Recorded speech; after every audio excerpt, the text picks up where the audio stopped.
മേടയിൽ തറവാട്ടിൽ നിന്ന് തനിക്കൊരു വിവാഹാലോചന വന്നു എന്നത് വിശ്വസിക്കാൻ പറ്റാതെ അശ്വതി നിന്നു. അത്രത്തോളം പണക്കാരാണ് മേടയിലുള്ളവർ. അവരുടെ മൂത്ത മകനായ അരവിന്ദിനു വേണ്ടിയാണ് വിവാഹാലോചന. എന്തുകൊണ്ടാണ് ബിസിനസ് എല്ലാം നോക്കി നടത്തുന്ന അവരുടെ മൂത്ത മകൻ കൂലിപ്പണിക്കാരനായ ഒരാളുടെ മകളെ കല്യാണം അന്വേഷിച്ച് വന്നത് എന്നോർത്ത് അവർക്ക് അത്ഭുതമായിരുന്നു.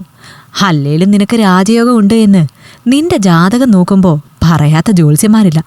എല്ലാം കുഞ്ഞിൻ്റെ ഭാഗ്യമാണ്. എല്ലാം എവിടെയെങ്കിലും വെച്ച് ആ കൊച്ചു നിന്നെ കണ്ടിട്ടുണ്ടാവും.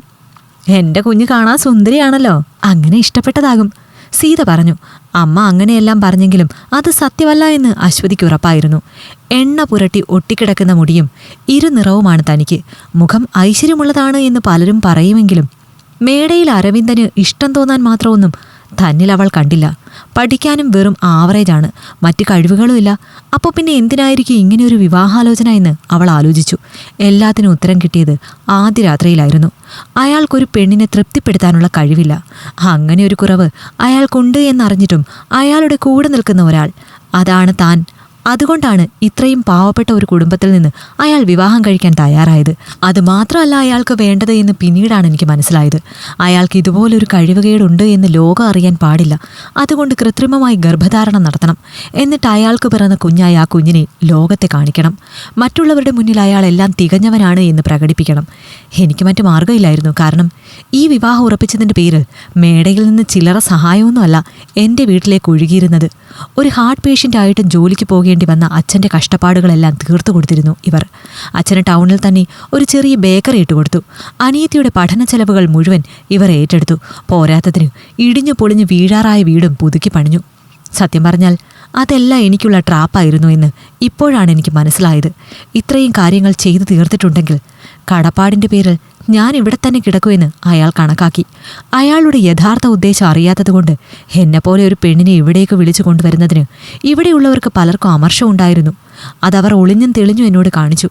എല്ലാം സഹിച്ചിവിടെ നിൽക്കുകയല്ലാതെ വേറെ മാർഗങ്ങളൊന്നും ഉണ്ടായിരുന്നില്ല.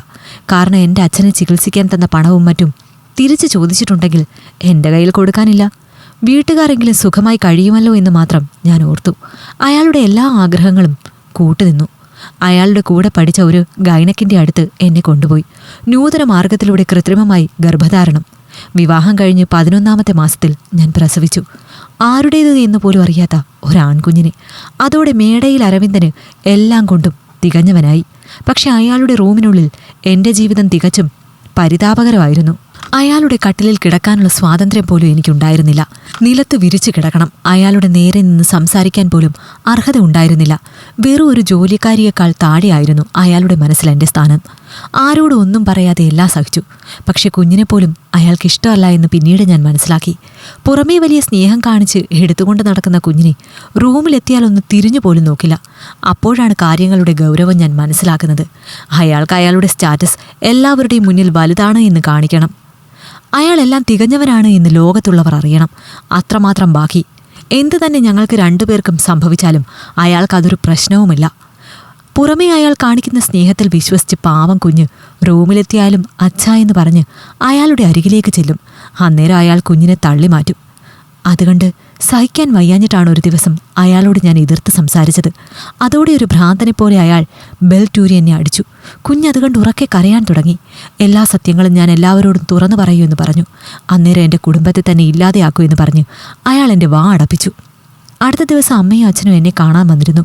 ദേഹത്ത് ബെൽറ്റ് കൊണ്ട് അടിച്ച പാടുകൾ കണ്ട് അമ്മയും അച്ഛനും എന്നെ മാറ്റി നിർത്തി കാര്യങ്ങളെല്ലാം ചോദിച്ചു. നടന്നതെല്ലാം ഞാൻ പറഞ്ഞു. അതോടെ അച്ഛനാകെ തകർന്നു. എന്നെയും കുഞ്ഞിനെയും കൂട്ടി വീട്ടിലേക്ക് പോയി. അയാൾ അച്ഛന് കൊടുത്ത ബേക്കറിയുടെ ചാവി അയാളെ തന്നെ ഏൽപ്പിച്ചു. വീട് വിറ്റ അയാൾ ഞങ്ങൾക്ക് വേണ്ടി ചിലവാക്കിയ പണം മുഴുവൻ അയാൾക്ക് തന്നെ തിരിച്ചു നൽകി. വാടക വീട്ടിലേക്ക് മാറി. പിന്നെ അയാളുടെ പേരിൽ ഡിവോഴ്സ് കേസ് ഫയൽ ചെയ്തു. കുറച്ച് കാത്തിരിക്കേണ്ടി വന്നെങ്കിലും ഡിവോഴ്സ് ലഭിച്ചു. ഇന്ന് ഞാൻ ചെറിയൊരു ജോലിക്ക് പോകുന്നുണ്ട്. അനിയത്തിക്കും ജോലിയായി. അവളുടെ വിവാഹം ഉറപ്പിച്ചു. എനിക്കിനി മറ്റൊരു ജീവിതം വേണ്ട എന്ന് തന്നെ ഞാൻ ഉറപ്പിച്ചു. കുഞ്ഞിനെയും നോക്കി അച്ഛനെയും അമ്മയെയും നോക്കി ഇങ്ങനെയൊരു ജീവിതം, അത് മതി. പക്ഷെ ഒരു ദിവസം അയാൾ എന്നെ കാണാൻ വേണ്ടി ഞാൻ ജോലി ചെയ്യുന്ന ഓഫീസിലേക്ക് വന്നിരുന്നു. പണത്തിൻ്റെ അഹങ്കാരമെല്ലാം അടങ്ങിയപ്പോൾ അയാൾ തനിച്ചായി. ആകെ കൂടി ഉണ്ടായിരുന്ന അമ്മയും മരിച്ചു. സഹോദരങ്ങൾ അവരുടെ ഷെയർ ചോദിച്ചു വാങ്ങി. എന്നിട്ടും അയാൾ വീണ്ടും അതിനേക്കാൾ പണം സമ്പാദിച്ചു. അതിലയാൾ മിടുക്കനായിരുന്നു. പക്ഷെ എന്തൊക്കെയുണ്ടായിട്ടും ഒറ്റപ്പെടൽ മാത്രം. എന്നെ തിരികെ വിളിച്ചു അയാളുടെ ഭാര്യയായി. പക്ഷെ തിരികെ പോകാൻ എൻ്റെ ആത്മാഭിമാനം അനുവദിച്ചില്ല. ഇത്രയും കാലം ഞാൻ അനുഭവിച്ചതിന് അയാൾക്ക് ഇങ്ങനെ ഒരു ശിക്ഷ നൽകണമെന്ന് തോന്നി. ഒടുവിൽ ഡിപ്രഷനിലേക്ക് അയാൾ പോയി. സ്വത്തുക്കളെല്ലാം എൻ്റെ കുഞ്ഞിൻ്റെ പേരിൽ എഴുതിവെച്ച് അയാൾ സൂയിസൈഡ് ചെയ്തു. ഇന്നവൻ ഇട്ടുമൂടാൻ സ്വത്തുണ്ട്. പക്ഷെ അതൊന്നും എടുക്കാതെ എൻ്റെ കുഞ്ഞിൻ്റെ കാര്യങ്ങൾ ഞാൻ തന്നെയാണ് ഇപ്പോഴും നോക്കുന്നത്. വെറുതെ എൻ്റെ മനസ്സിനെയെങ്കിലും ഒന്ന് ആശ്വസിപ്പിക്കാൻ വേണ്ടി ഇതുപോലെ മുന്നോട്ടു പോകാൻ തന്നെയാണ് തീരുമാനം. കഥ നിങ്ങൾക്കിഷ്ടമായെങ്കിൽ ലൈക്ക് ചെയ്യൂ. നിങ്ങളുടെ അഭിപ്രായങ്ങൾ കമന്റായി രേഖപ്പെടുത്തൂ. കൂടുതൽ കഥകൾ കേൾക്കാൻ ഈ ചാനൽ സബ്സ്ക്രൈബ് ചെയ്യൂ.